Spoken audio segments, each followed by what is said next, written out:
Nah, sekarang perhatikan. Perhatikan ya. Eh, jadi jantung sebelah kanan, ya, right itu ya, itu kan ada right atrium dan right ventricle, itu kan, ya, ya. Kemudian jantung kiri juga ada left atrium dan left ventricle. Nah,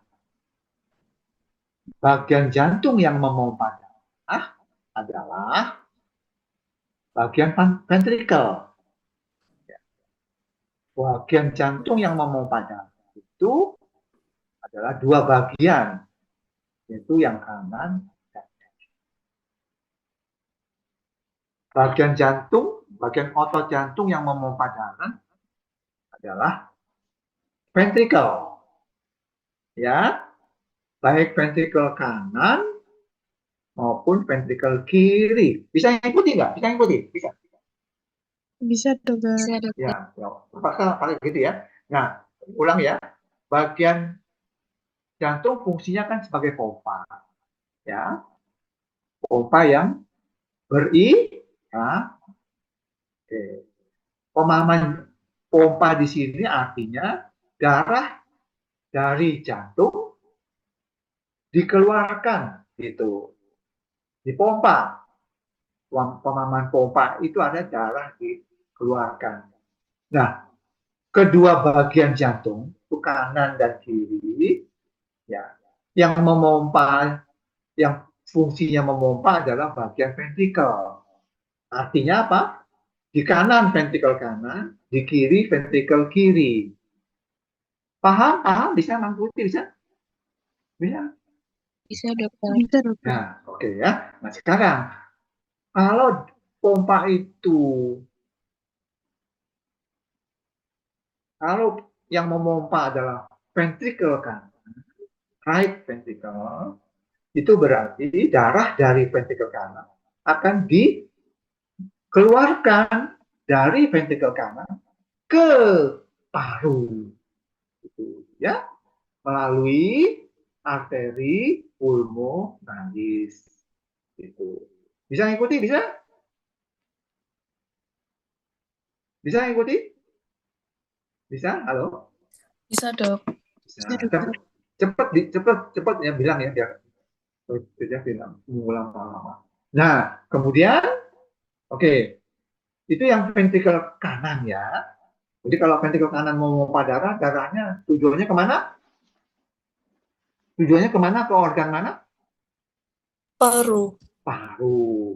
Nah, sekarang coba lihat ventricle kiri yang berwarna merah, ya, jantung sebelah kiri. Kita fokus pada left ventricle. Left ventricle. Kalau di kiri yang memompa juga ventricle, kan? Cuman arahnya, tujuannya beda. Ya, kalau yang tadi ventricle kanan memompa, organ yang dituju adalah paru. Sekarang kalau ventricle kiri, kalau left ventricle itu memompa, darah itu keluar dari ventricle kiri, left ventricle, ke aorta. Kelihatan aorta? Bisa baca aorta? Bisa, dokter. Nah, terus kemana? Oh, kamu ikuti tulisan aorta tuh ke kanan, lantas bercabang dua kan? Ya, ke kiri dan ke kanan belok. Ya, ikuti? Bisa? Bisa. Halo, bisa? Bisa, dok. Nah, itu artinya ke seluruh tubuh gitu. Ya, artinya apa? Ke seluruh tubuh. Ya, kemana aja? Lihat aja tanda yang berwarna merah. Karena tadi darah yang ada di left ventricle itu berwarna merah. Jadi kalau dipompa, dia masuk ke aorta, keluar dari jantung ke aorta, dan disebarkan ke seluruh tubuh. Paham ya? Paham? Paham? Halo? Paham, dokter. Ya, cepat-cepat bilang. Paham ya? Nah, nanti ya, darah itu setelah menuju ke organ masing-masing, lantas dia akan bertemu ya dengan apa yang namanya kapiler itu. Ya, kapiler itu adalah pertemuan ya. Kapiler itu adalah pembuluh darah, tempat pertukaran ya antara darah yang berwarna merah dengan darah yang berwarna biru gitu. Coba perhatikan, kalau kita melihat jantung sebagai pusat pengamatan kita, kamu melihat nggak bentuk-bentuk elip itu, bentuk-bentuk elip, bentuk-bentuk lingkaran yang agak lonjong itu, di atas ada, di bawah juga ada, lihat nggak? Lihat. Iya, Dok. Nah, itu pertemuan itu di merah sama biru. Lantas di tengah-tengah elip itu kan ada cabang-cabang ya, warna biru tuh. Perhatikan di tengah-tengah bentuk yang agak lonjong itu pertemuan antara pembuluh darah yang merah sama biru itu ada bentuk seperti apa ya? Seperti jaringan begitu, bisa lihat di tengah-tengah Bisa, lingkaran. Dokter. Nah, itu kapiler, itu menggambarkan kapiler gitu. Ya.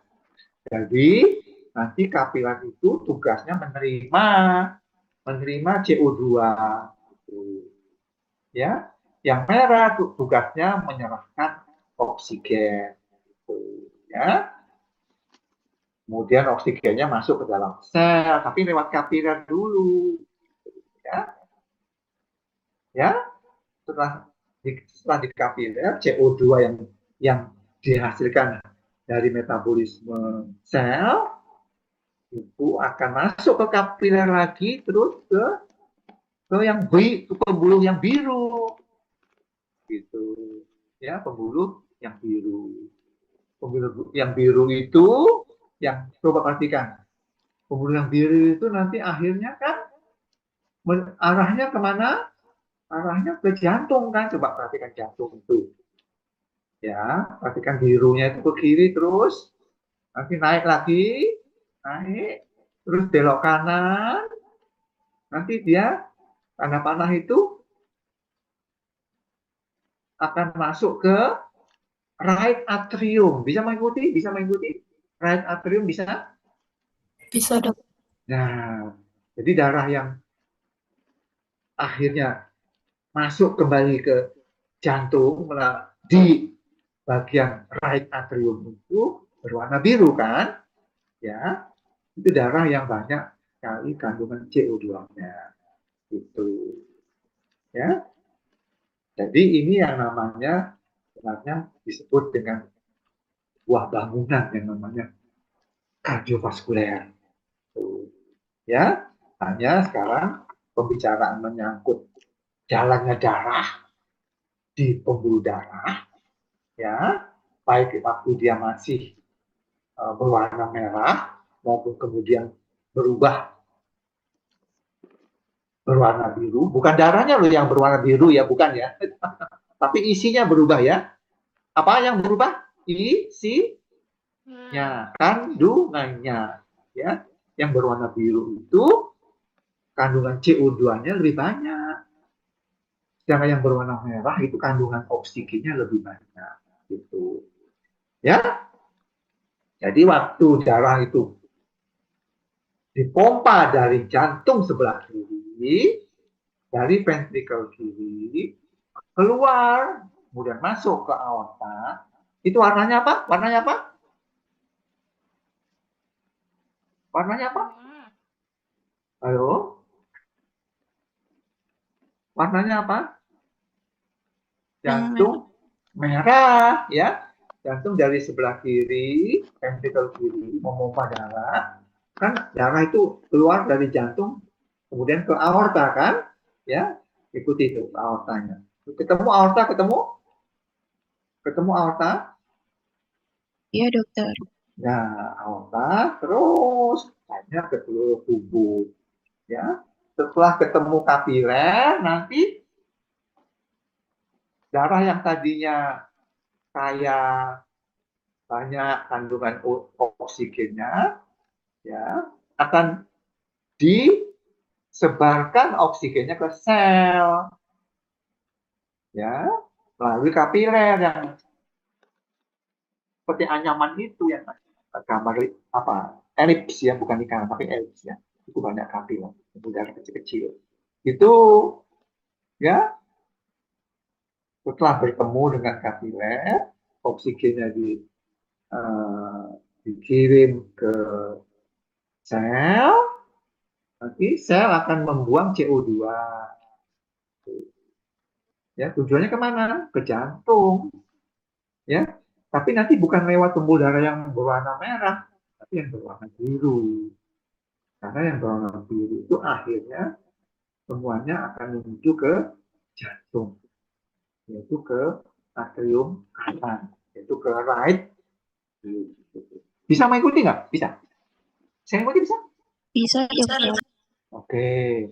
Nah, darah yang kebetulan di sini digambar, darah yang digambar berwarna merah itu, yang kaya oksigen, disebut dengan darah arteriil. Darah arteriil. Bukan arteri, tapi tambahin I dan R. Arteriil. Tuh, ya.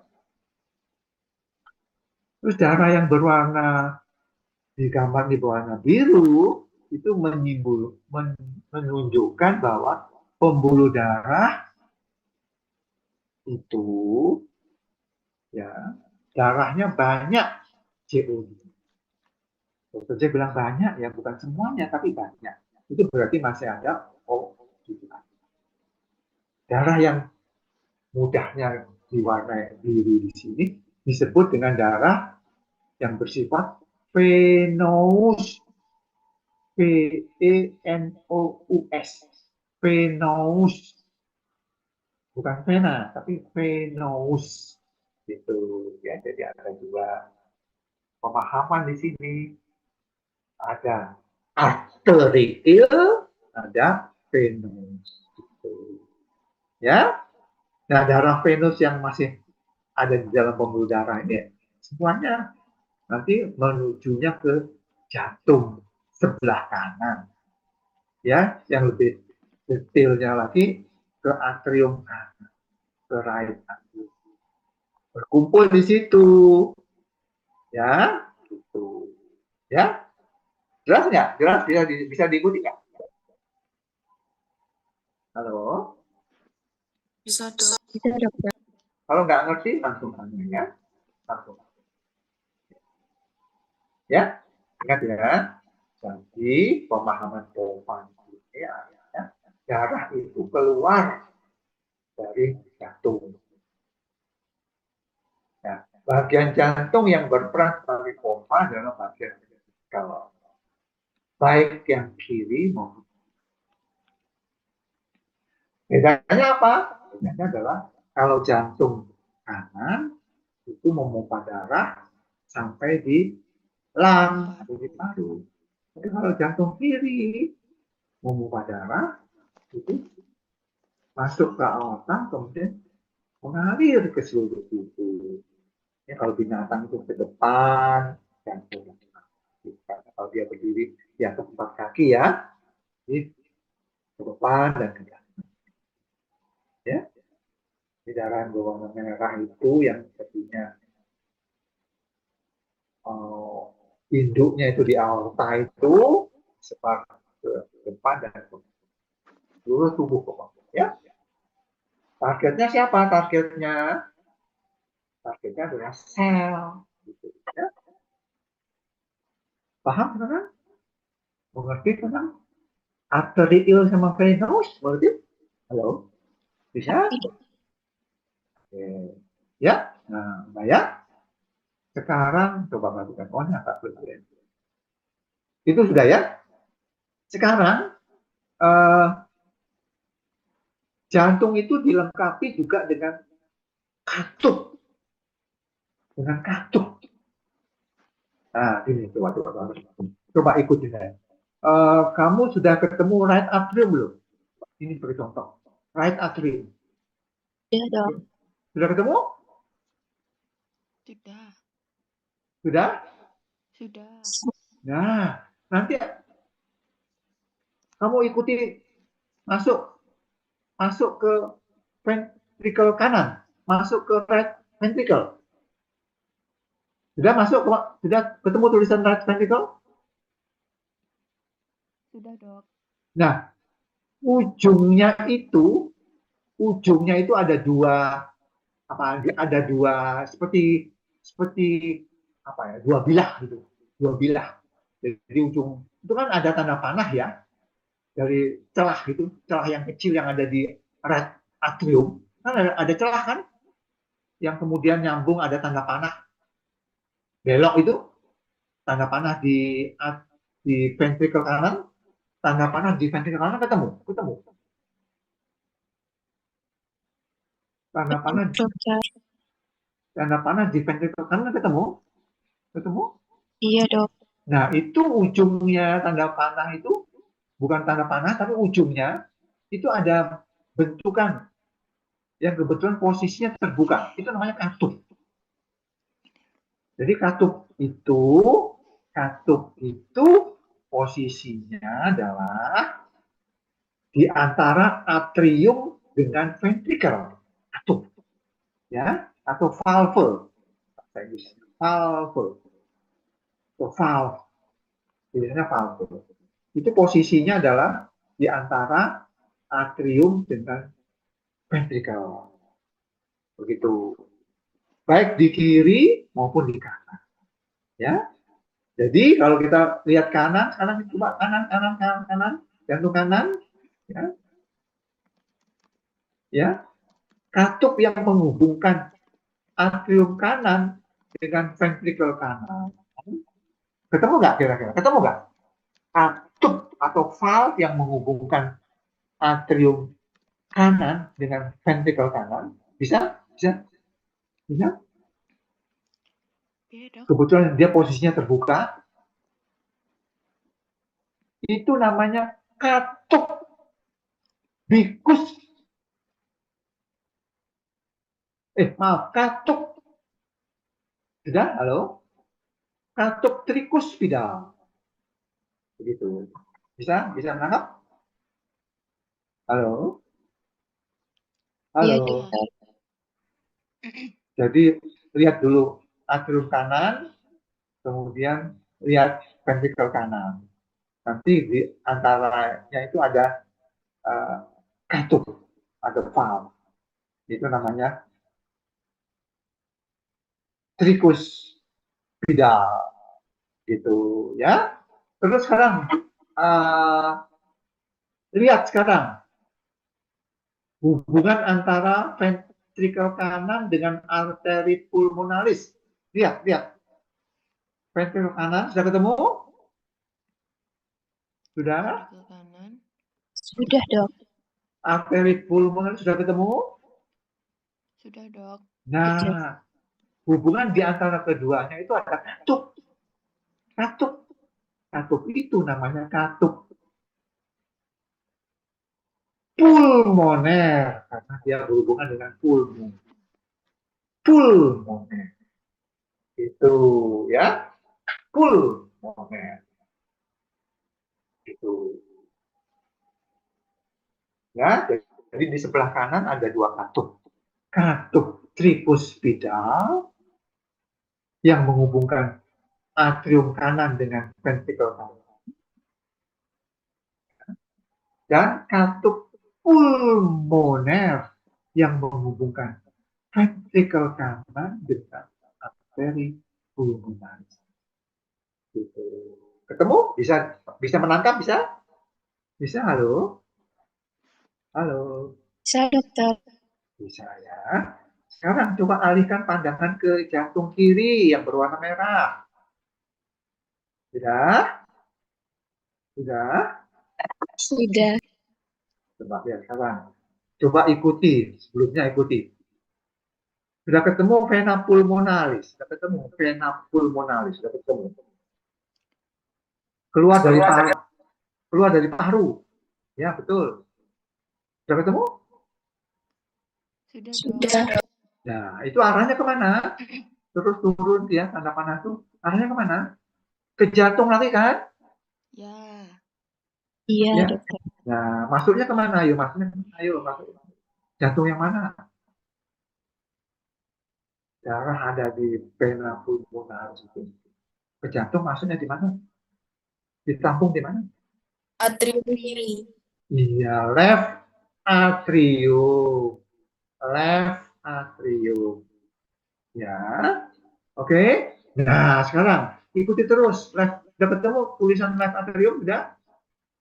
Sudah. Sudah. Nah, darah itu akhirnya akan masuk ke left ventricle. Left ventricle. Tapi sebelumnya harus melalui valve. Jadi valve yang menghubungkan left atrium dengan left ventricle bisa ketemu? Bisa? Left atrium dengan left ventricle ketemu? Ketemu, dokter. Nah, itu namanya valve katup bikuspidal. Bikuspidal. Jadi tahu ya kira-kira posisi katup bikuspidal tahu ya. Kebetulan dia ini posisinya terbuka, kebetulan saja posisinya terbuka. Jadi ingat ya, katup bikuspidal menghubungkan atrium kiri dengan ventricle kiri. Ya. Sudah? Sudah? Sudah? Halo? Iya, dok. Sudah. Sudah. Nah, sekarang ikuti lagi. Sekarang kamu berada di ventricle kiri. Nah, ventricle kiri, ya, kan tugasnya memompa darah di bagian kiri jantung. Pompa yang darah yang dipompa dari ventricle kiri larinya kemana? Kemana larinya? Mengarah kemana? Menuju kemana? Pripun, Dok? Menuju ke Aorta. aorta. Tapi sebelum sampai di aorta itu ada katup. Katup yang menghubungkan ventricle kiri dengan aorta. Kebetulan posisinya terbuka ini. Itu namanya katup aortik. Katup aortik.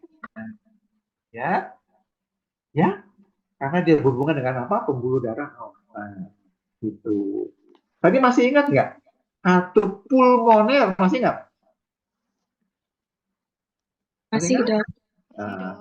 Katup pulmoner itu menghubungkan ventricle kanan dengan siapa? Dengan? Arteri pulmonalis. Iya, betul sekali. Bisa. Nah, dokternya ingin mengarahkan bahwa katup pulmoner dan katup aortik itu, ulang ya, katup pulmoner dan katup aortik itu, kedua-duanya dapat disebut sebagai katup semilunar.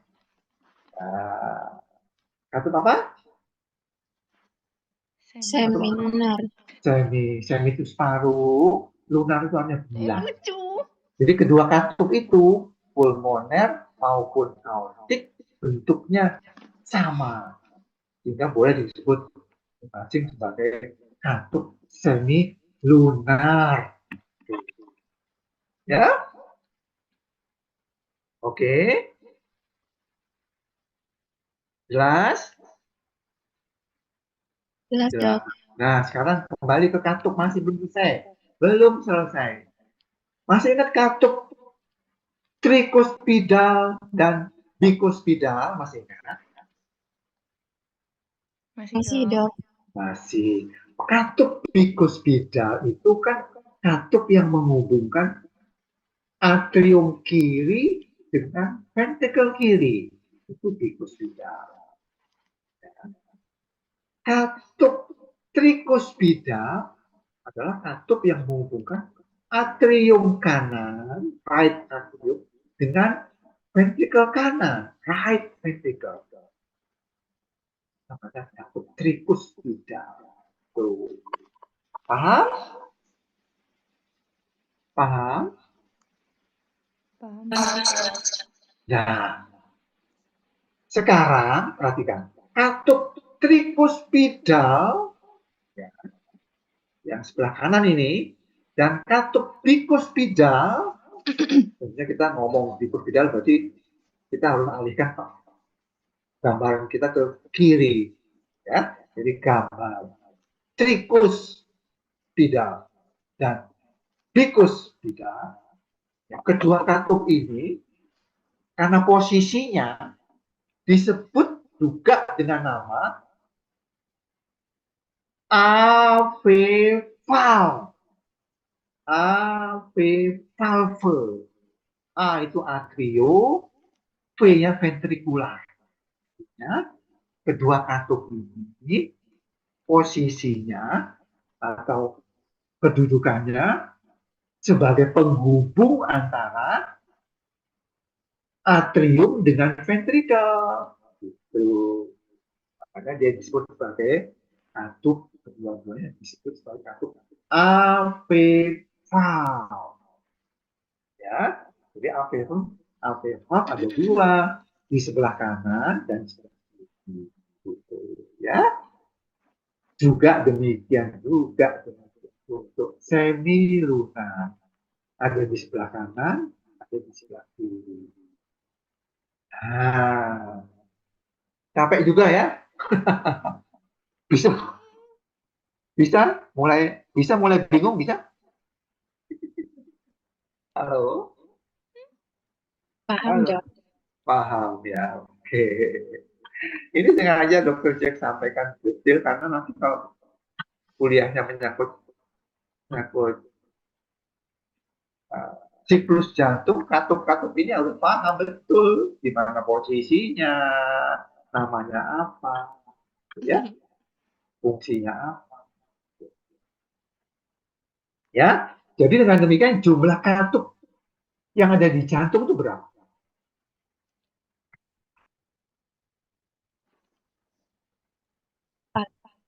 4, betul. Ada 4. Ya, ada 4. 2 di kanan, 2 di kiri.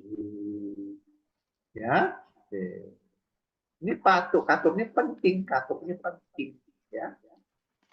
Di sini gambar di sini kebetulan aja katup posisinya terbuka semua ya. Yang kanan terbuka, yang kiri juga terbuka. Padahal tidak demikian. Ya, tidak demikian. Ini kebetulan gambarnya dibuat seperti itu. Ya. Ya. Jadi katup itu bisa menutup, bisa membuka. Ya, oke. Contohnya. Oke. Coba mata kalian difokuskan ke jantung bagian kanan. Sudah? Sudah? Jantung bagian kanan. Sudah? Sudah, Sudah. Dok. Oke. Kalau katup trikuspidal menutup,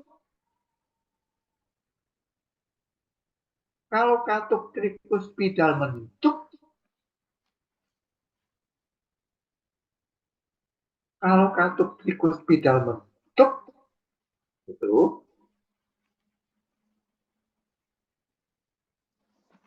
menutup dengan sempurna loh ya, ingat ya. Sempurna. Bisakah darah dari atrium kanan masuk ke ventrikel kanan?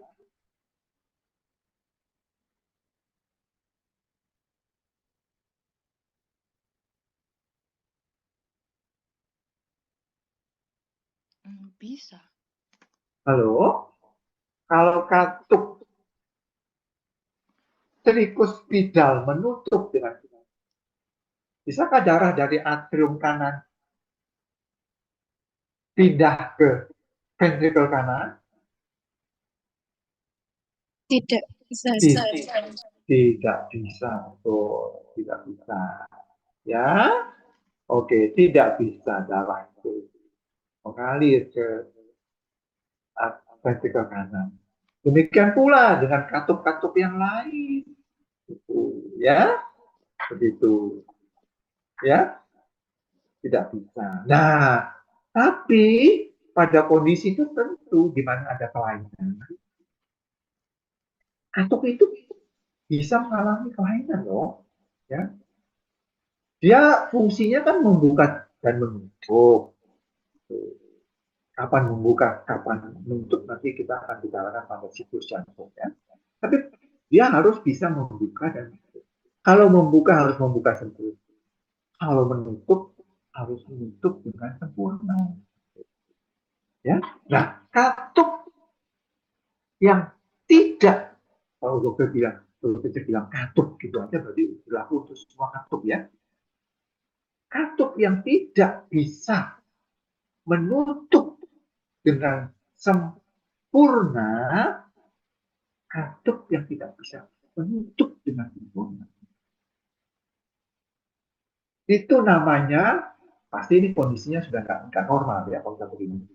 Ya, katup yang tidak bisa menutup dengan sempurna, itu namanya insufisiensi. Cordis.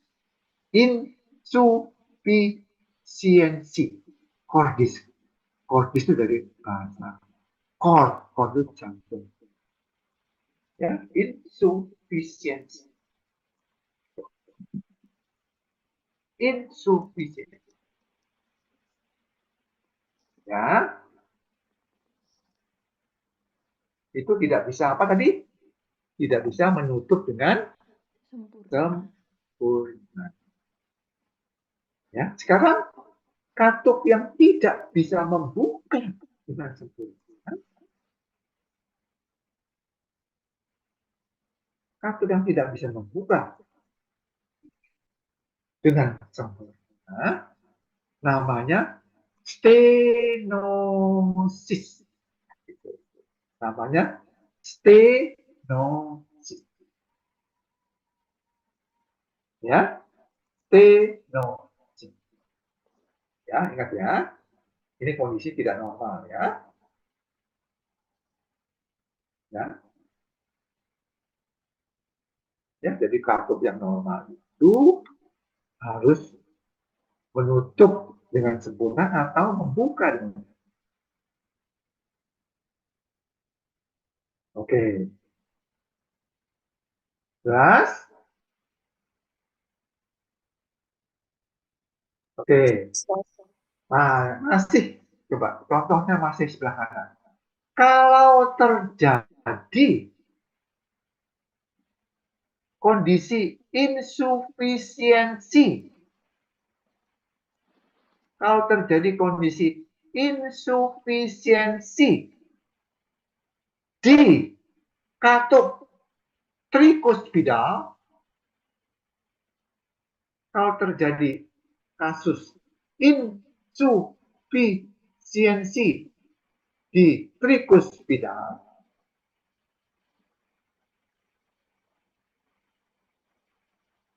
ya, terus saudara harus tahu dulu apa itu insufisiensi yang terjadinya di trikuspidal. Tentu saudara harus tahu katup trikus itu posisinya di mana. Trikuspidal itu menghubungkan apa sama apa. Apa yang terjadi? Ayo, betul nggak saudara mengerti? Kalau katup trikuspidal mengalami insufisiensi, apa yang terjadi? Darah nggak bisa mengalir dari right atrium ke right ventricle.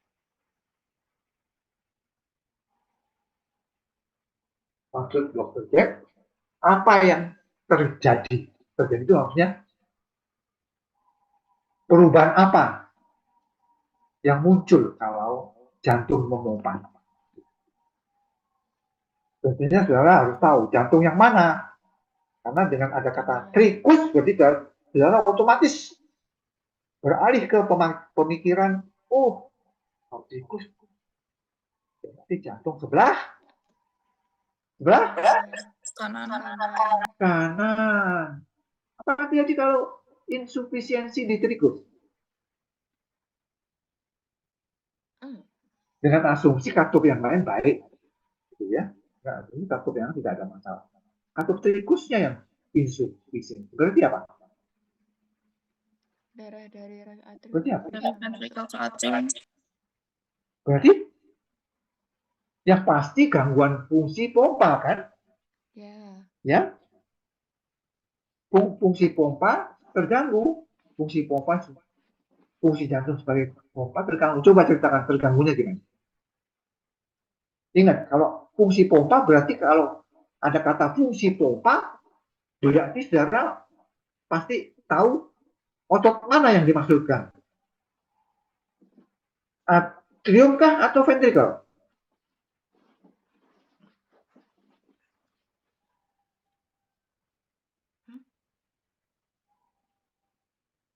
Ayo, ventricle atau atrium? Kalau ada kata halo, kata Ventricle. kata apa? Di mana? Gangguannya mana? Ventricle, Dok. Ventricle, betul ya. Pompa itu berarti ventricle. Nah, ini ventricle. Karena ini menyangkut trikus, berarti ventricle mana? Kanan. Kanan. Nah, karena insufisiensi, berarti pada waktu ventricle kanan memompa darah dimaksudkan itu untuk dikirim ke paru melalui arteri pulmonalis, ya, darah yang harusnya sepenuhnya bisa ke arteri pulmonalis, ada sebagian kecil atau sebagian besar yang kembali ke atrium kanan. Gara-gara apa? Gara-gara Hospitalisnya tidak menutup sempurna. iya. Trikospidal itu tidak menutup dengan sempurna karena ada insufisiensi. Akibatnya ada darah yang nyelonong balik ke atrium kanan yang sebenarnya tidak boleh. Gitu. Ya, ini bukan saatnya begitu karena katup trikospidal itu harus menutup dengan sempurna kalau ventrikel kanan mau memompa darah. Gitu. Tapi kalau dia tidak bisa menutup dengan sempurna, ada celah, ya, pada waktu ventrikel kanan berkontraksi, darah itu ada yang kembali kemana? Atrium kanan, Dok. Atrium kanan. Begitu. Sehingga darah yang harusnya jumlahnya optimal ke paru, ya, tidak bisa mencapai optimal. Begitu. Berkurang jumlahnya. Padahal darah yang berwarna biru itu harus ke paru untuk apa? Kata orang awam dibersihkan melalui pernafasan.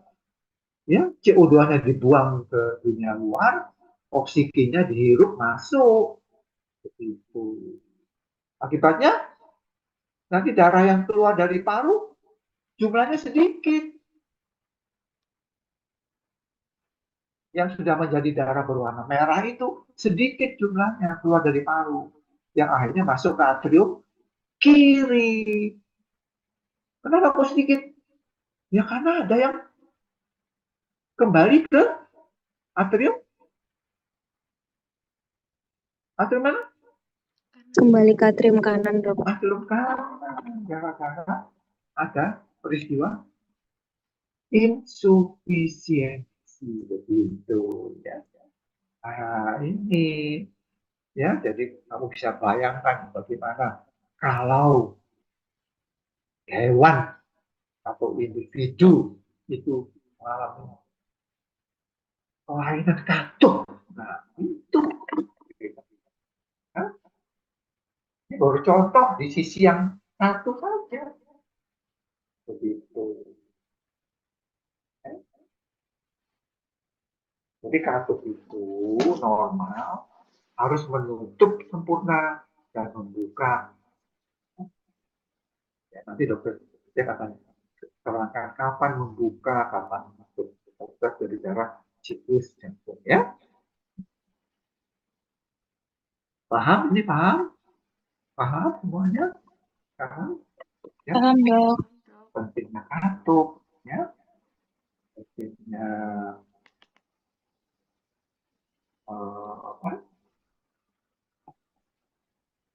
Fungsi menutup dan membuka, ya, oke, ya, ya. Nah, kesimpulannya apa? Darah itu darah arterial, ya, dipompa dari jantung sebelah kiri. Seluruh tubuh dikirimnya, nanti akhirnya kembali lagi ke jantung. Hanya berubah sifat darahnya. Waktu keluar dari ventrikel kiri, itu berwarna merah. Kebetulan berwarna merah. Tapi pengertiannya penting, bahwa darah banyak kandungan oksigennya. Setelah dikirim ke kapiler, kemudian dipakai oleh sel, maka sel juga membuang sisa-sisa metabolisme berupa CO2 antara lain, bukan hanya CO2 tapi antara lain, CO2 harus dibuang, ya, nggak boleh tinggal lama-lama di sel. Gitu. Itu akan dikirim juga akhirnya ke kapiler. Kapiler nanti bertemu dengan vena. Gitu. Akhirnya dibawalah lalu vena itu, ya, ke kembali ke ke atrium kanan. Ya, perhatikan ya. Oke. Nah, coba sekarang kamu lihat. Sudah ketemu tulisan vena cava? Sudah ketemu. Vena cava, ketemu tulisan vena cava. Udah, Dok. Nah, untuk tahu vena cava, temukan dulu atrium kanan ya. Nanti kamu akan mudah menemukan vena cava. Vena cava sifat darahnya adalah darah venous. Venous, ya, darah venous. Oke. Semua darah venous itu ngumpulnya di vena cava. Semua darah venous, ya, ngumpulnya di vena. Kemudian disetorkan ke atrium kanan. Ya, perhatikan. Coba lihat. Antara vena cava dengan atrium kanan, ada yang membatasi nggak? Nggak ada.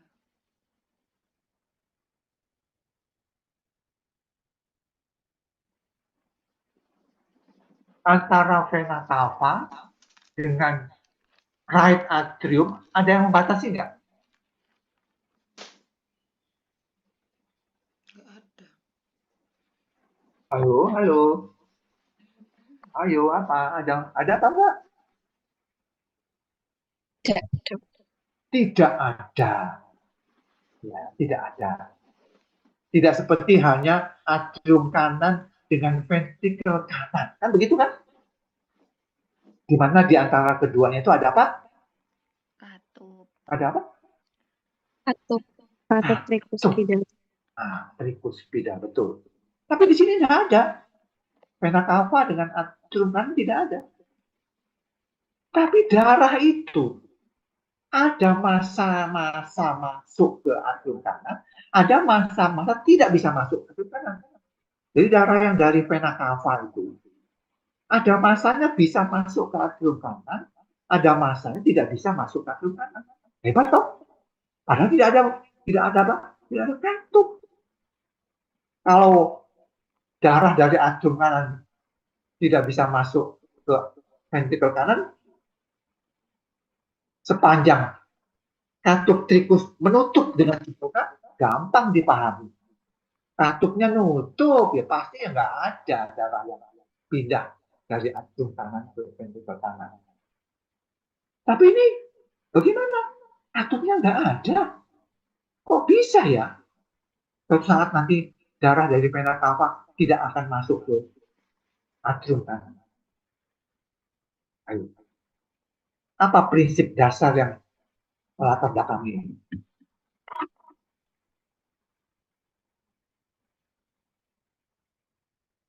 Darah dari vena cava bisa masuk ke atrium kanan bila, ayo jawaban, lanjutkan.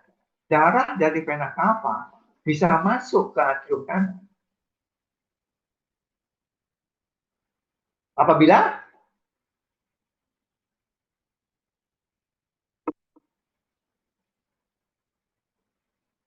ini menyangkut tekanan nih. Apabila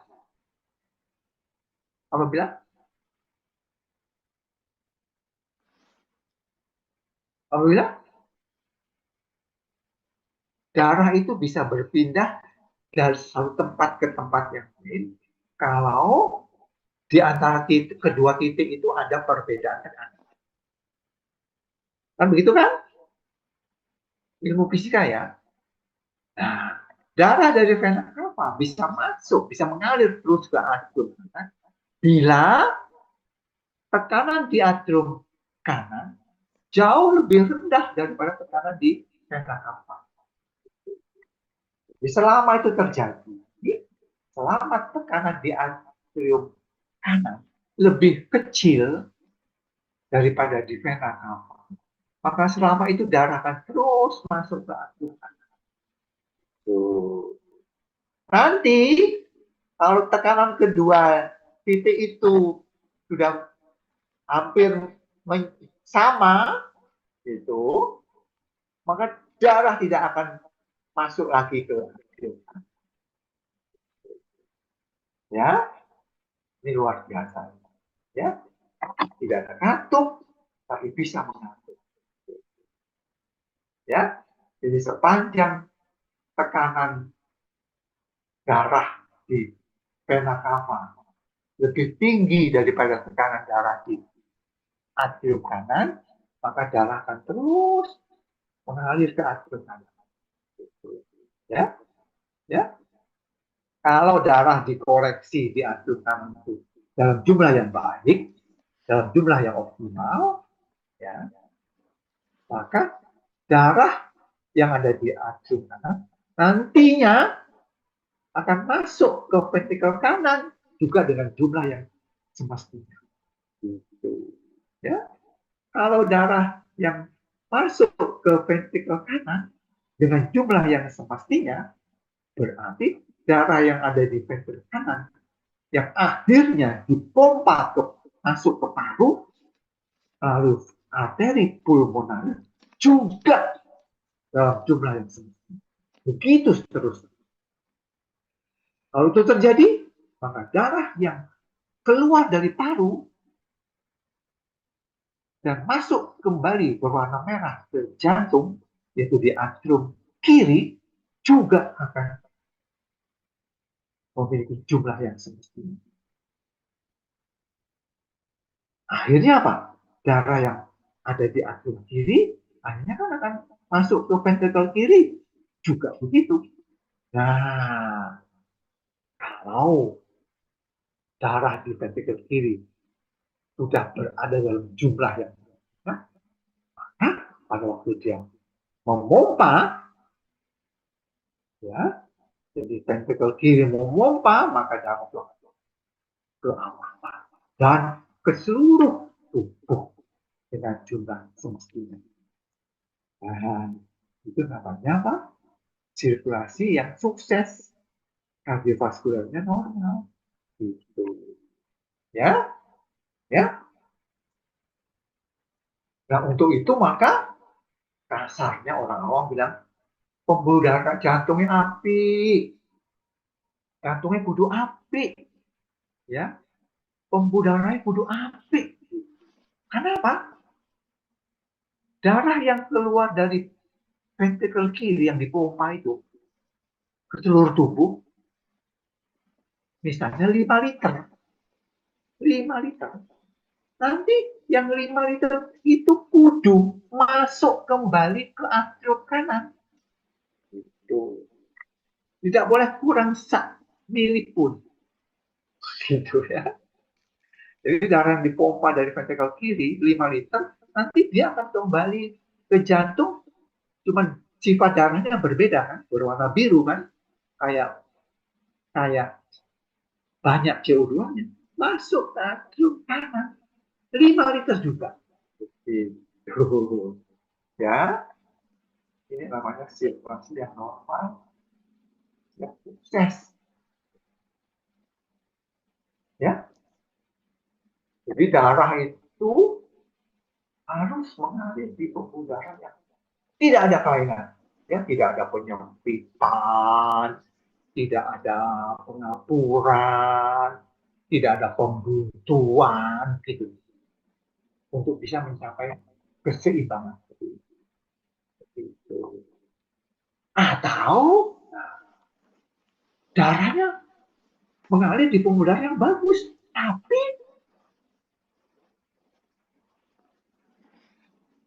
jumlahnya nggak sempat semuanya masuk ke atrium kanan. Gara-gara apa?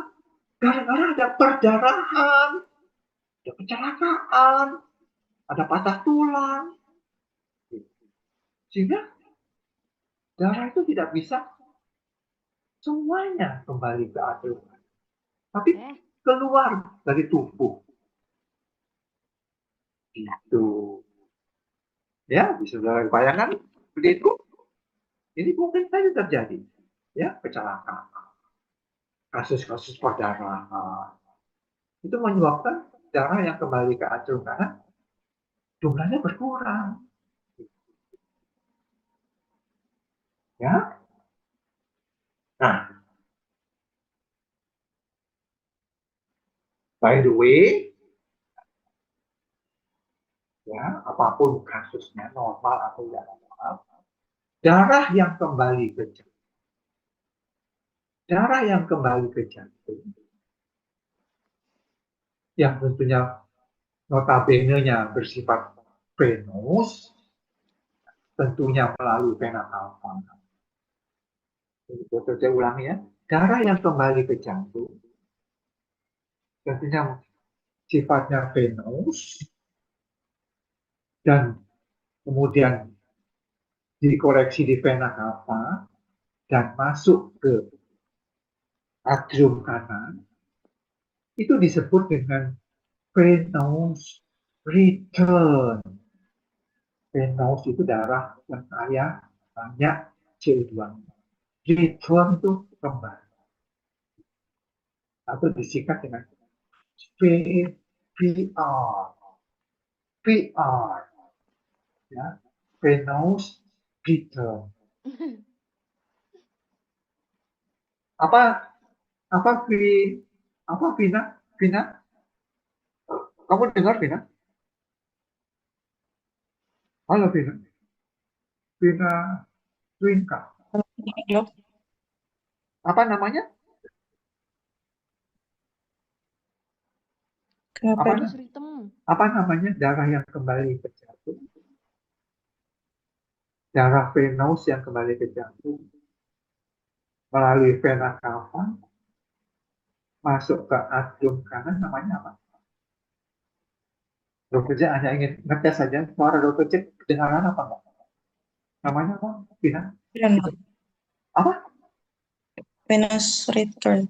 Ya, betul, venous return atau VR, ya, disingkat.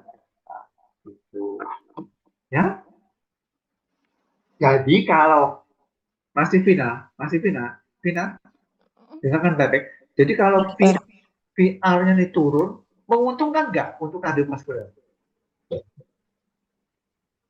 Kalau apa dokter? Kalau VR-nya turun, menguntungkan nggak untuk kardiovaskular? Enggak. Enggak, betul. Ya, tidak menguntungkan. Ya, kalau VR-nya turun, itu malah merugikan. Ya, darah yang dipompa dari jantung pasti akan jumlahnya lebih rendah. Karena masuknya sedikit. Yang dipompa ya sedikit juga padanya. Itu ya. Nah, itu yang harus kita pahami ya. Jadi ini menyangkut otot, jantung, menyangkut katup, jantung, ya, menyangkut peran tekanan, ya. Oke. Ya, VR itu bisa terjadi. Mengapa? Tadi kan, di samping tekanan, prinsipnya kan secara umum begini. Darah itu bisa masuk ke atrium kanan lewat vena cava kalau ada perbedaan tekanan. Dijabarkan lagi, tekanan di atrium kanan lebih rendah daripada tekanan di vena cava. Tekanan di atrium kanan lebih rendah daripada tekanan di vena cava. Ya, itu. Oke? Ya, Dok. Itu pertama. Kedua, mengapa kok tekanan di atrium kanan bisa rendah? Ya, karena jantung itu berada di rongga dada. Ya. Kalau hewan atau manusia itu bernafas, ya, rongga dada ini kan bertambah luas volumenya. Jadi luas rongga dada ini berkembang. Dengan berkembangnya luas rongga dada ini, maka atrium kanan atau jantung itu juga ikut berkembang. Nah, berkembangnya jantung ini artinya volume ruangnya itu bertambah luas. Itu mengakibatkan apa? Tekanannya turun. Kan hukum Boyle gitu kan. Tekanannya turun. Nah, tekanan turun atau tekanan rendah ini yang kemudian seolah-olah menarik darah dari vena cava masuk ke atrium kanan. Gitu. Seolah darah itu ditarik masuk ke atrium. Karena tekanannya berkurang. Gara-gara ruang rongganya membesar. Gitu. Ya, kalau istilah fisikanya, tekanan di dalam rongga atrium kanan itu negatif. Gitu. Nah, tekanan yang negatif ini seperti menarik, menyedot darah ya untuk masuk ke atrium. Itu ya, itu satu. Kedua, di bagian kaki biasanya posisi vena itu terjepit otot. Ya, di bagian kaki posisi vena itu biasanya terjepit otot. Kalau otot itu berkontraksi, maka vena ikut terjepit, kepencet bahasa Jawanya. Akibatnya apa? Akibatnya darah yang ada di vena itu, vena di kaki, itu akan terdorong ke atas, terdorong pas mengarah ke jantung. Begitu. Dan satu lagi, vena-vena di bagian tungkai, di bagian kaki, vena-vena di bagian kaki, itu biasanya ada katupnya. Kamu perhatikan ya, coba lihat gambar semua. Lihat gambar semua. Kamu baca nggak? Paling bawah. Pelvis And legs. and leg. Baca nggak paling bawah? Cedok. Iya, Dok. Nah, coba lihat sebelah kiri kan ada tanda panah kan? Iya. Terus tanda panah itu kamu teruskan. Nanti ada tulisan apa itu? Valve. Nah, itu yang Dr. Jack maksudkan. Vena itu berkatup, bervalve. Jadi kalau darah itu bergerak gara-gara otot itu mencet, berkontraksi, maka darah itu akan mendorong katup. Katup terbuka, darah lewat. Begitu darah itu kembali, nggak bisa. Karena katupnya akan menutup. Begitu. Jadi darah tidak akan melorot. Bahasa awamnya. Itulah fungsi katup pada vena. Gitu ya. Jadi pada waktu katup itu didorong oleh darah. Mengapa kok didorong? Karena ototnya berkontraksi. Kakinya bergerak. Darah didorong, katup terbuka, darah lewat katup. Begitu darah itu akan turun, tidak akan kembali ke tempat asal. Karena apa? Karena posisi katup begitu rupa. Dia menguncupnya begitu ke depan. Ya, itulah yang disebut dengan katup vena. Katup vena. Ini juga ada pada matematika. Katup. Ya.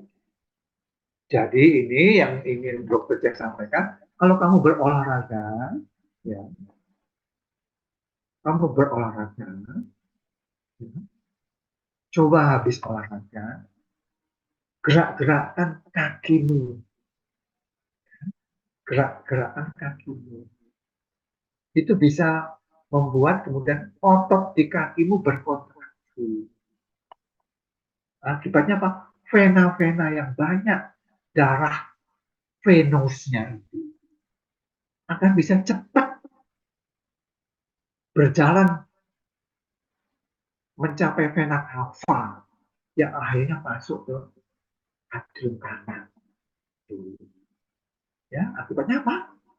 Nanti dari atrium kanan ke vena ke ventrikel kanan, dipompa ke paru, keluar dari paru, darahnya sudah banyak oksigennya, masuk lagi ke jantung sebelah kiri, terus dipompa lagi, ujung-ujungnya mana? Ke kaki kamu.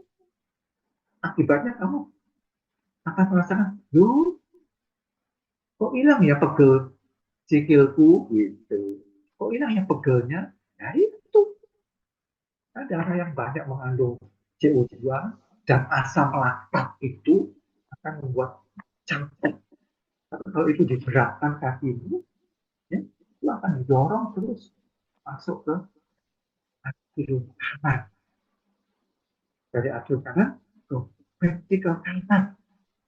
Dan hanya dipompa ke paru dan seterusnya. Itu ceritanya ya. Ini menyangkut venous sama return. Apa? Venous apa? Return. Atau VR ya. Nah, jadi gambar ini luar biasa ya. Sayang ya, tidak bisa kelihatan apa? Tidak bisa kelihatan. Apa ya? Fani? Kok Fani? Namanya?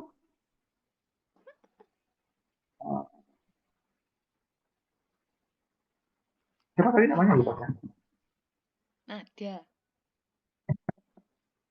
Koordinator siapa namanya? Koordinatornya? Halo? Nadia? Ya, Dok. Tolong ya, kamu buat simulasi di rumah. Bagaimana caranya biar kursor itu kelihatan ya. Nanti tolong aku dikabari, kerja dikabari. Ya, bagaimana caranya mengeluarkan kursor biar nanti kalau kuliah Zoom besok itu bisa lebih enak. Paham, Nadia, tugasmu? Baik, Dok. Ya. Sama teman-teman yang lain, tolong ya. Bagaimana caranya agar waktu share screen share itu apa namanya kursornya bisa tampak bisa kelihatan ya. Oke, sanggup Nadia, tolong ya, bisa Nadia? Baik, Dok. Ya, besok kalau kuliah tidak begitu lagi. Oke, ya, tidak kelihatan. Sekarang juga belum kelihatan, belum kelihatan, belum Belum kelihatan. Oke, ini kelemahannya ya, kelemahannya Zoom ya, kelemahannya Zoom di sini. Ah, tapi kamu nanti tolong gambarnya dibaca ulang ya, baca lagi ya, dibaca lagi agar nanti bisa cepat dalam keterbatasan seperti ini kamu bisa mengurangi sisi negatif kalau kamu langsung membaca. Ya, masih ingat, masih terbayang. Oke, ya. Nah, itu ya peran jantung sebagai pompa. Heart as a pulsatil pump. Heart as a pulsatil pump. Oke, ya.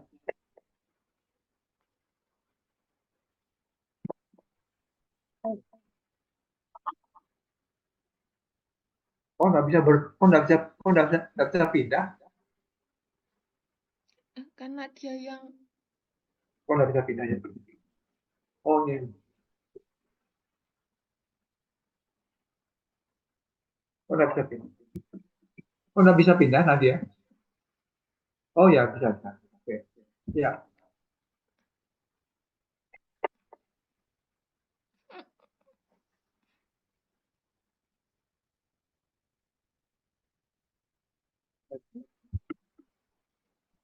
Nadia, Nadia, Iya, coba Dok. coba di next.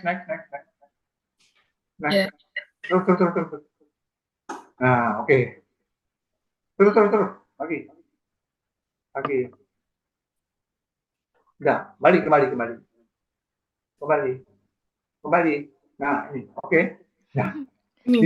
di samping itu perlu kamu ketahui di jantung ada yang namanya sistem konduksi khusus.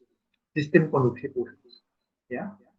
Nah, ini sistem konduksi khusus. Ini namanya sistem konduksi pada jantung. Ya, perhatikan. Itu jantung ya. Kemudian yang dimaksud dengan sistem konduksi khusus itu adalah jaringan saraf yang ada di jantung itu. Ya, perhatikan. Dari mulai S sinus node, SA node, kemudian ada AV node, ada AV bundle, ada left bundle branch, ada right bundle branch. Ya. Waktu histologi jantung ini sempat disinggung nggak, Nadia? Waktu histologi jantung, histologi masih ingat? Histologi Iya. kan ada juga ya, sinus node,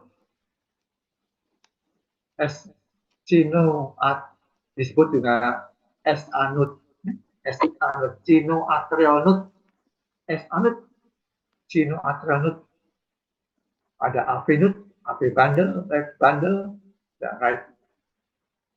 Nah, oke. Coba diteruskan lagi. Nah, ini lebih sederhana ya. Ada SA node, ada AV node, kemudian ada Purkinje. Purkinje itu dibagi dua. Ada cabang. Coba teruskan. Oh, udah ada. Kembali.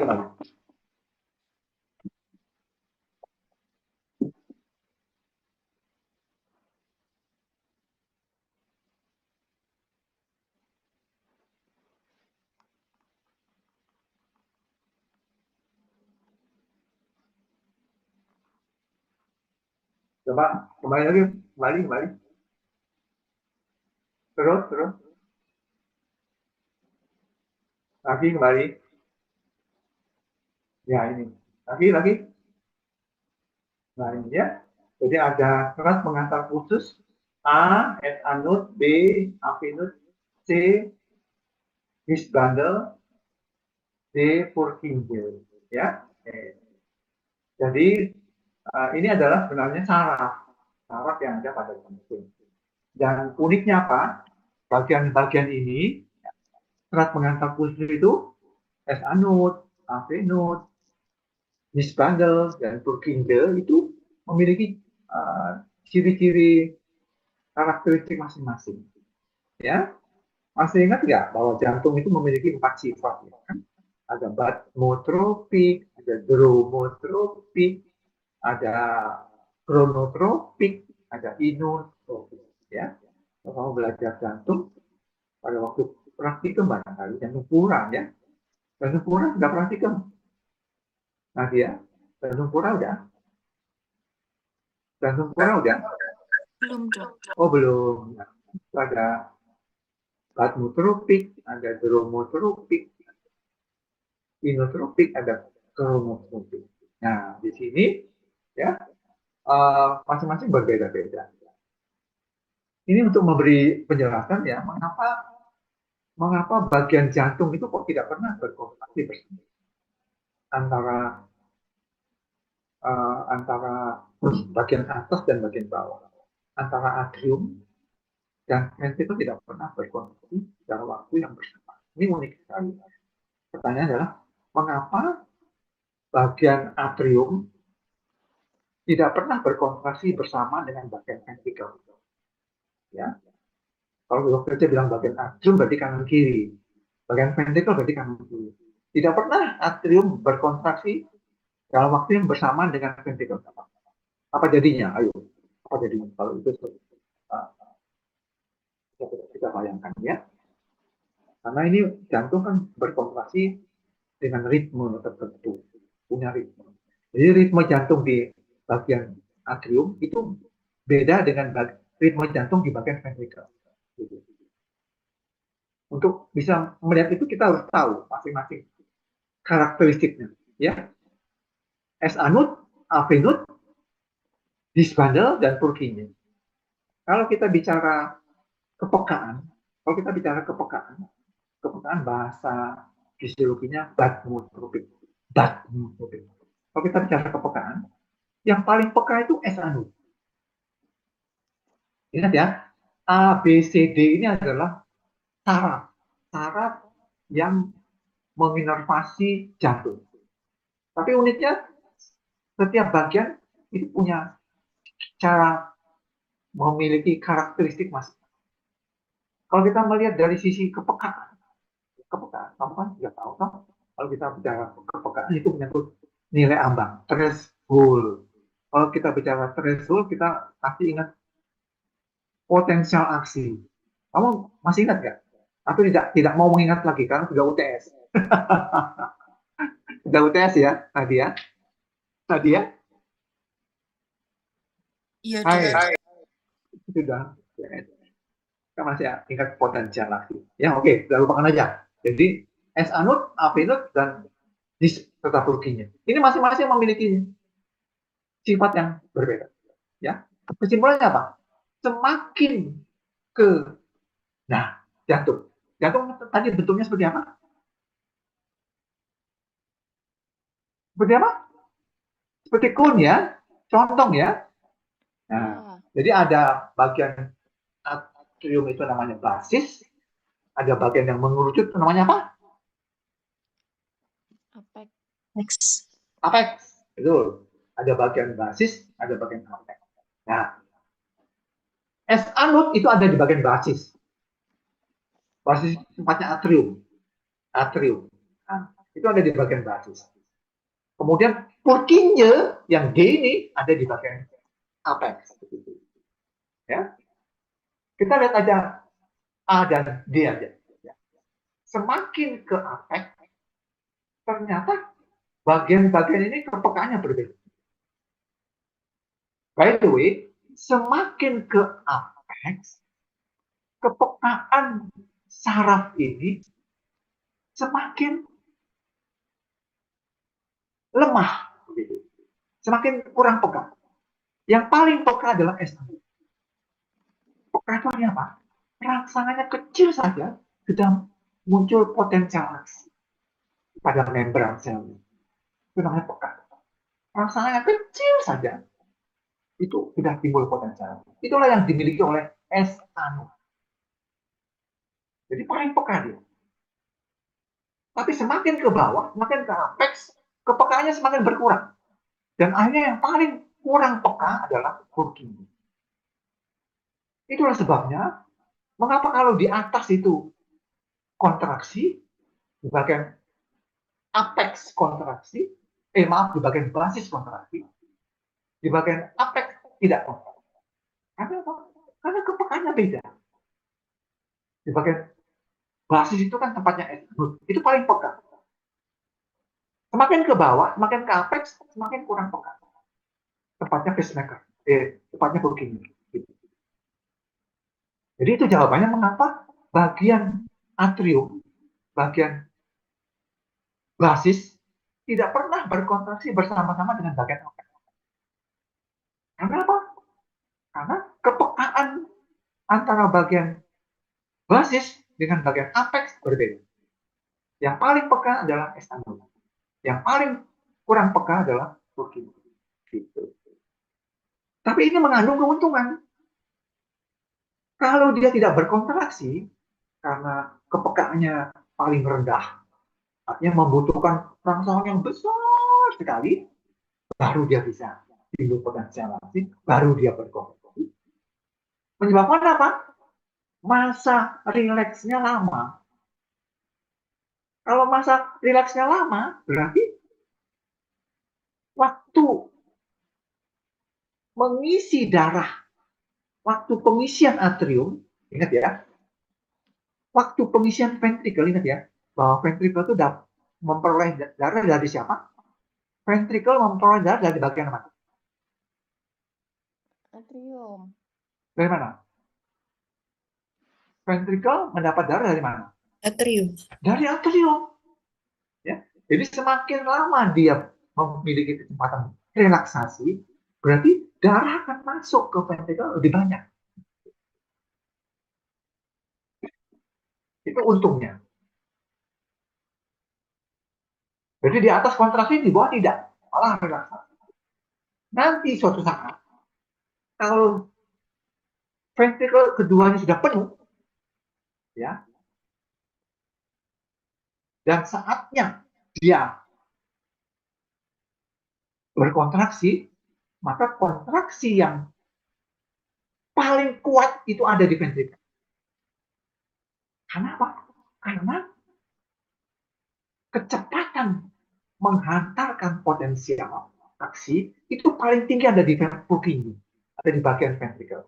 Kecepatan menghantar potensial.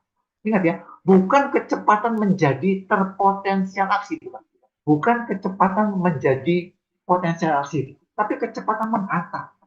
Kamu tahu kan, setiap ada potensial aksi, pada akhirnya dia harus disebarluaskan. Nah, penyebarluasan potensial aksi paling hebat ada di Purkinje. Nah, pada waktu ventricle itu penuh, nah pada waktu itu potensial aksi tiba di Purkinje.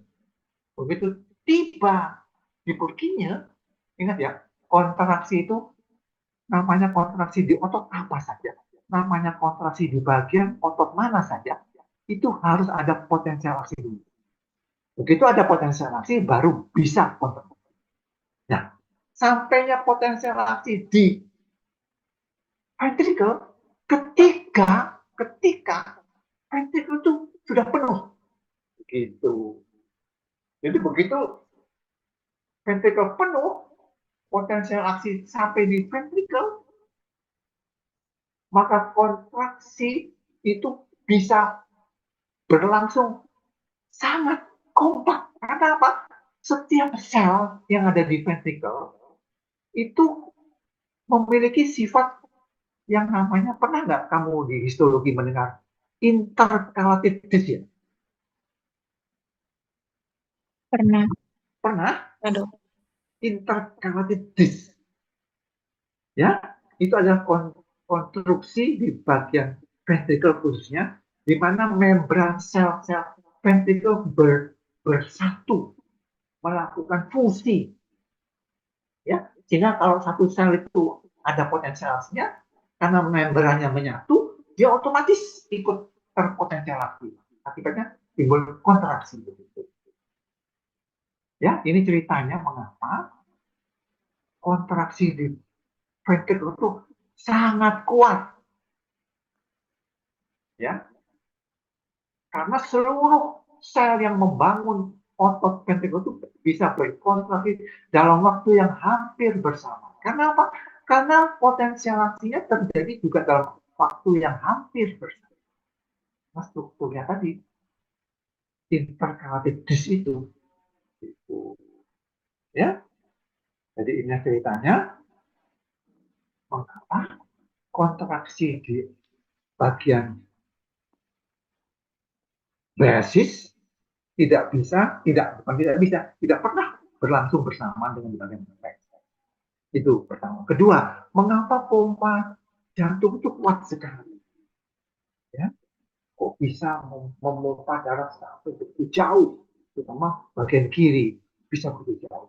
Ya, tadi itu, ya, karena struktur sel ventrikel yang satu dengan sel ventrikel yang lain itu membrannya sudah mengadakan penyatuan, fusi, sehingga proses berpindahnya potensial aksi dari satu sel ke sel lain itu terjadi sangat cepat. Gitu. Kalau potensial aksi cepat, maka kontraksi juga akan segera muncul. Gitu. Kalau banyak sel yang mengalami potensial aksi, berarti dalam waktu yang sama, semua sel akan berkontraksi bersama. Ya, itulah. Ya. Maka, kontraksi ventrikel ini sangat kuat. Ya, ya. Nah, sekarang kita kembali ke S-anu. S-anu itu karena saking pekanya, pekatornya, rangsangannya kecil saja sudah bisa timbul potensial aksi. Maka dia dianggap, dijuluki, diberi peran namanya pacemaker. Pacemaker, pacemaker, pacemaker, pace, P-A-C-E, maker. Dalam bahasa awamnya itu mungkin pencetus atau pacu. Kamu pernah dengar pacu jantung ya? Pernah, Dok. Nah, pernah. Tapi itu kan pacu jantung itu artinya yang dibuat manusia. Tapi di jantung kita sendiri itu ada pacemaker, pacu jantung. Itu SA itu. S-anut itu. Ya. Jadi kalau S-anutnya rusak, baru dipasangi orang itu atau hewan itu pacu jantung. Tapi karena buatan manusia, pasti ada lifespan-nya, ada kedaluarsanya, ada rewel sana, rewel sini. Pokoknya tell me lah, telat, selalu telat. Ya, tapi kalau masih betul-betul tubuh, itu betul-betul luar biasa.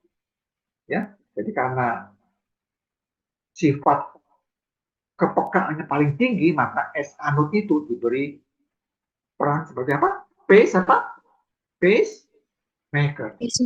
Pacemaker. Ya, pacemaker ini penting karena dialah nantinya yang menimbulkan pertama kali potensial aksi di jantung, yang nanti hanya akan turun ke B, akan turun ke C, akan turun ke D, tergantung gradasi kepekaan. Ya. Pokoknya makin ke apex, paling nggak peka, yaitu Purkinje. Tapi Purkinje memang begitu, pekanya jelek. Katakan kalau orang mau dan jelek. Tapi kontraksinya hebat, begitu. Ya. Karena struktur selnya luar biasa. Jadi menghantarkan potensial itu luar. Jadi kalau kita bicara kepekaan, makin ke apex, makin rendah. Paling tinggi ada di S-anut. Tapi kalau kita bicara kecepatan menghantar, bicara dromotropik, kecepatan menghantar, potensiasi paling tinggi makin ke apex makin tinggi. Jadi paling tinggi ada di Purkinje. Itulah yang membuat dia berkontraksi secara kompak. Gitu. memompa darah. Ya, memang fungsi ventrikel adalah memompa darah, baik yang kanan maupun yang kiri. Cuma tujuannya beda. Yang kanan sampai di paru, yang kiri seluruh. Tapi tetap kanan maupun kiri yang memompa adalah ventrikel. Kalau kita bicara pompa dalam arti setubuhnya. Ya. Meskipun atrium juga bisa memompa, tapi tidak dalam arti setubuh. Ya, jadi ingat ya. Siapa yang berperan sebagai pacemaker? S-ano. Nah, irama jantung yang dimulai dari S-anode itu adalah irama jantung yang normal. Ya, hewan maupun manusia. Dimulai dari S-anode. Artinya S-anode yang pertama kali terjadi potensial. Itu normal. Irama jantung yang begitu itu disebut dengan irama sinus. Jadi kalau orang bilang irama jantung apa? Sinus itu normal. Ya, jadi irama sinus itu irama normal. Tapi kalau S-anode karena bawaan sejak lahir itu mengalami defect, rusak, ya, maka pacemaker-nya beralih ke B. Ke B. Kemana itu ke B? Kemana? Kemana? A-veno. A-venode. Padahal A-venode tidak sehebat A. Begitu. Ya, jadi jantung hewan atau manusia yang pacemaker-nya di B ini, orang awam bilang, tell me, telat mikir gitu. Kurang peka begitu. Nah, inilah yang menyebabkan mengapa manusia itu yang punya duit loh ya, yang punya duit menggantikannya dengan apa? Alat pacu jantung, ya, alat pacu jantung. Harapannya bisa menyamai S-anode, bisa menyamai A. Tapi jangan lupa ini alat bikinan manusia, ya, tidak boleh dipetisi, tidak boleh dipet mikrowave, tidak boleh dipet kipas angin, tidak boleh dipet api. Nah, itu. Karena ini gelombang elektromagnetik ya. Jadi bersyukurlah kalau kamu sekarang ini masih punya apa? Masih punya apa? Masih punya apa? Ayo jawab, masih punya apa? Jantung yang normal. Ya, oke. Padahal kamu tidak pernah merasa punya jantungnya. Karena koste kamu, ya dada kamunya tidak pernah bergoncang-goncang kalau jantungmu kerja keras ya.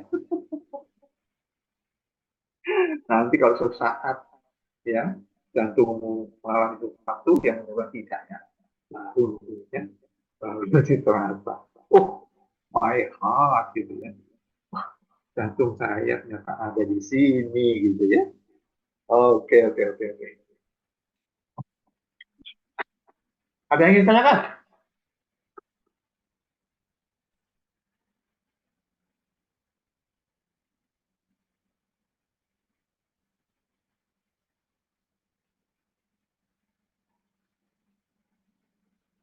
Ada yang tanyakan?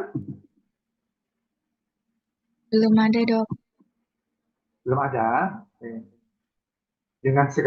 Dengan banyak keterbatasan ini, kamu bilang belum ada. Berarti kamu hebat ya. Kamu hebat ya. Kamu adalah manusia hebat.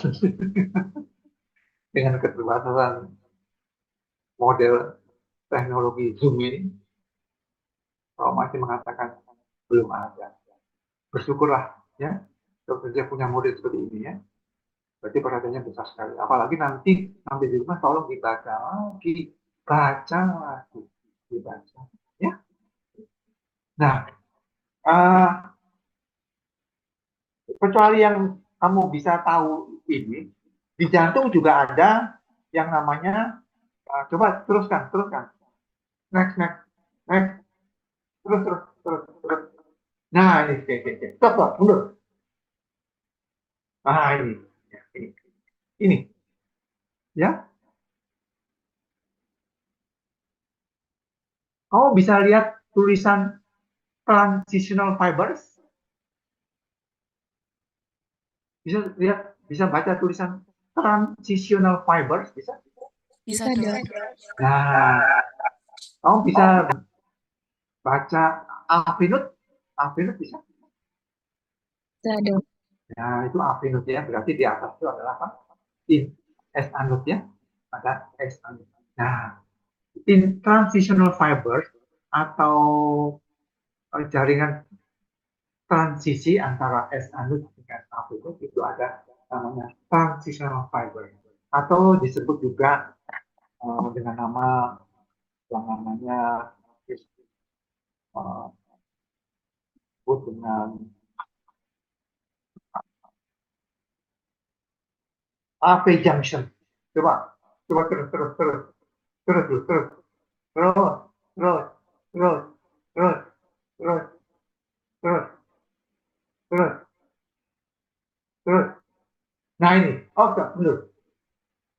Nah ini, jadi transitional fibers itu disebut juga dengan nama AP junction, ya. Ya, struktur jantung normal, semua jantung normal, mamalia maupun manusia, itu ada AP junction atau ada transitional fibers. Nah, apa sih pentingnya? Nah, pentingnya adalah, coba kembali ke tadi, kembali ke tadi. Terus, terus.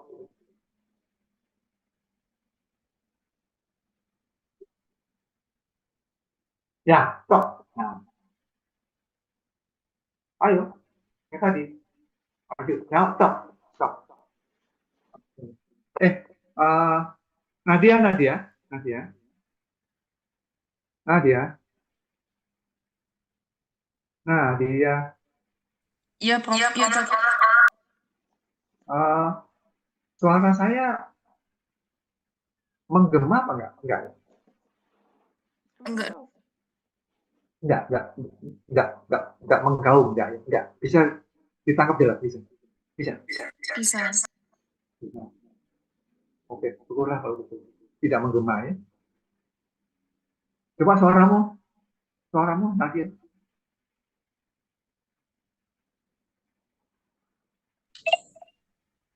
Coba suaramu. Halo. Iya. Oh ya, bagus. Oke, perhatikan ya. Ya. Anda ingat ya, pada jantung normal manusia maupun hewan mamalia itu transitional fibers atau AV junction itu ada. Fungsinya apa sih? Jadi ingat posisinya, kita lihat posisi dulu. Dia berposisi di antara S anut dengan AV. Jadi posisinya adalah antara S anut di atas dan AV nut di bawah. Itu namanya transitional fiber. Nah, jaringan pengantar khusus yang satu ini kan juga sama ya. Itu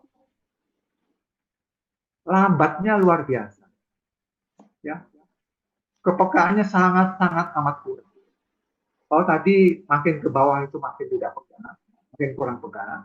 Yang kurang peka itu kan Purkinje ya. Ini lebih nemen lagi. Ya. Akibatnya apa?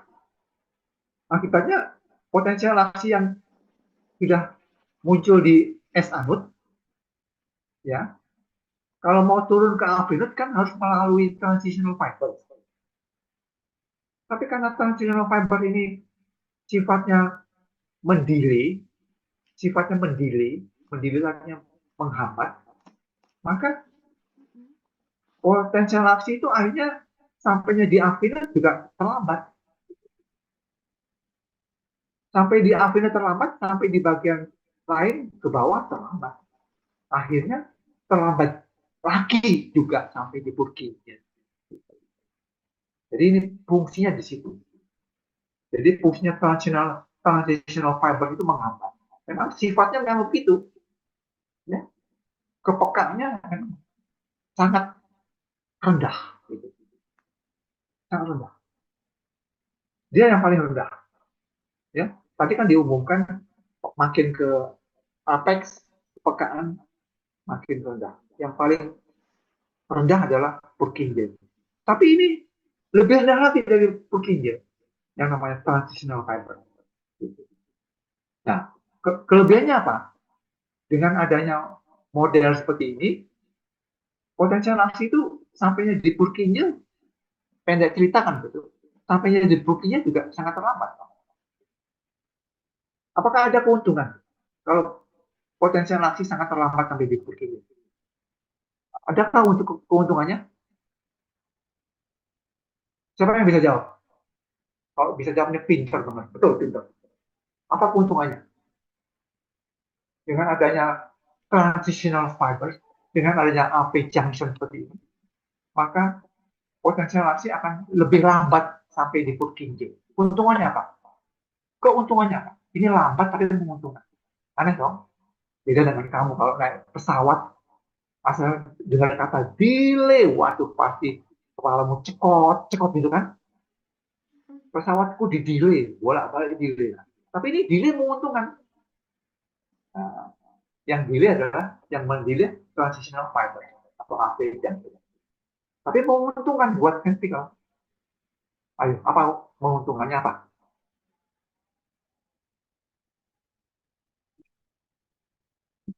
Ayo, apa? Kontraksinya jadi tidak bersamaan. Oh, kalau kontraksi tidak bersamaan, sudah pasti ya. Sudah pasti. Tapi dilihat dari peran ventricle sebagai pompa itu apa? Keuntungan apa yang bisa diraih dengan adanya transitional fibers? Dikatakan dengan fungsi jantung sebagai pompa, fungsi ventricle sebagai pompa.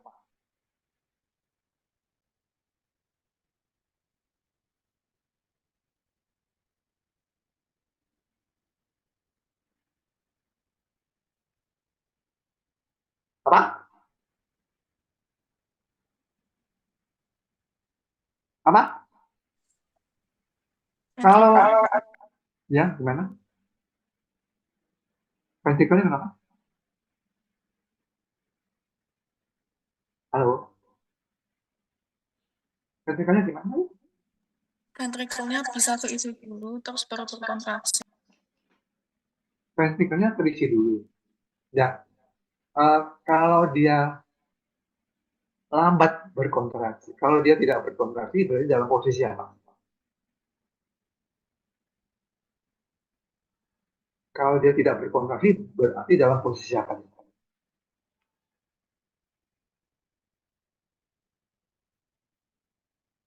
Potensial aksinya belum nyampe ke Purkinje. Berarti dia tetap dalam posisi apa?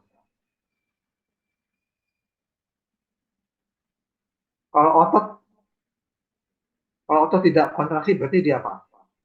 Istilahnya Relaksasi. Ya relaksasi kan. Itu berarti kalau relaksasi berarti apa? Darah kan? Terus masuk ke dalam, Ventricle. masuk mana? Ventricle. Masuk ke ventricle. Ya, sehingga isinya ventricle bisa optimal. Gitu. Ya, jadi kesempatan untuk mengisi ventricle itu lebih panjang. Kalau dia dalam keadaan relaksasi. Nanti begitu datang, begitu nyampe potensial aksinya ke volume darah di ventricle sudah penuh. Dan saat itu dia berkontraksi. Ya, bisa paham? Bisa? Paham nggak? Paham, Dok. Ya. Jadi itu untungnya apa? Transitional fiber. Ya.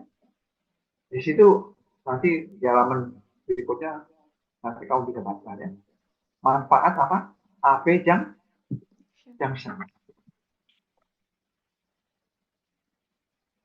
Coba kamu bisa lihat manfaatnya ini. Fungsi AP junction.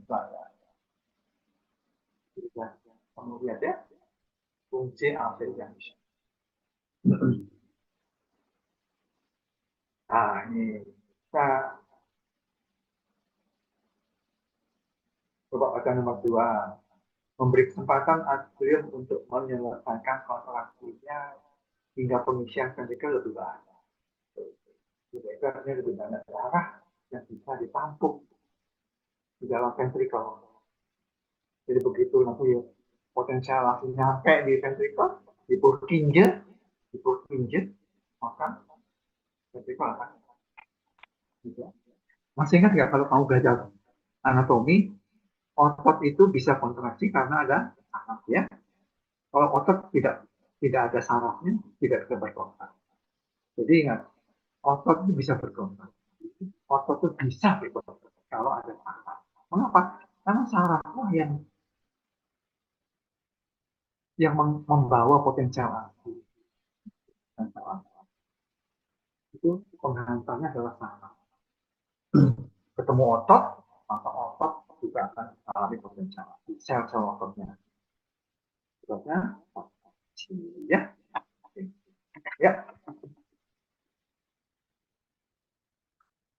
Oke, kalau ada yang mau tanya kan?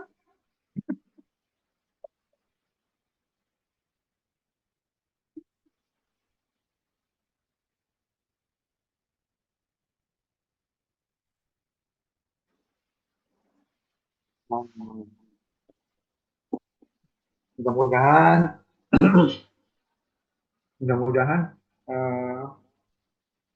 bisa bisa menerima dalam keterbatasan seperti ini ya. Maafkan daku ya, kelas B kalau ini rasanya mungkin tidak optimal ya. Dokter sudah berusaha untuk seoptimal mungkin untuk membawakan, menyampaikan, mengekspresikan. Tapi semua kelelahan dokter Jack ini akan terbayar. Semua kecapean dokter Jack ini terbayar karena ngomong 2 jam nonstop. Kalau kamu bersedia membaca ulang, ya coba diputar lagi berapa tadi, dibaca lagi slide-slide-nya, ya. Sehingga minggu depan kuliahnya lebih cepat saya tangkap kalau kita bicara siklus jantung. Ya. Kamu bersedia membaca ulang ini? Halo. Iya, Dok. Ya, terima kasih. Sudah. Ada yang tanyakan enggak?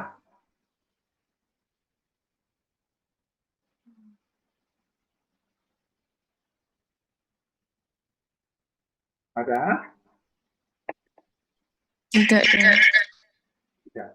Suara kamu kok menggema gitu ya? Ya, Nadia? Menggema soalnya. Kalau on mic saya pakai device lain, Dok. Oh, gitu. Oh, gitu. Ini suaranya gitu ya? Gitu suaranya. Ya. Tapi kalau suara dokternya enggak gitu ya, enggak ya? Enggak ya? Enggak, Dok. Tidak pecah. Terima kasih ya, Nadia. Dan semua yang ikut berpartisipasi. Ini berapa yang enggak adil? 1 ya? Mampus, Halo, Don. Nadia. Ini untuk absensinya ya, Dok? Dokternya nggak ngerti apa screenshot, bikin screenshot gitu Pak. Atau mungkin mau digabung di pertemuan selanjutnya aja, Dok? Oh, ya terserah. Pertemuan selanjutnya yang pasti tidak online ya, karena sudah selesai. Iya, tidak online, sudah offline. Iya. Ya kalau nggak ada, terima kasih ya. Mudah-mudahan ada yang bisa dipetik dari pertemuan kamu dengan Dr. yang pagi. Ya, oke. Tolong ya dicari bagaimana upaya agar kursornya bisa kelihatan ya, Nadia, dibantu teman-teman. Tolong deh, apa ada yang harus keluar apa? Oke, ya wis. Udah kalau gitu, terima kasih ya. Terima kasih banyak, Dok. Sama-sama ya. Oke, akan pamit, live ya. Terima kasih, Dok. Sama-sama. Terima kasih, Dok. Terima kasih, Dok. Sama-sama.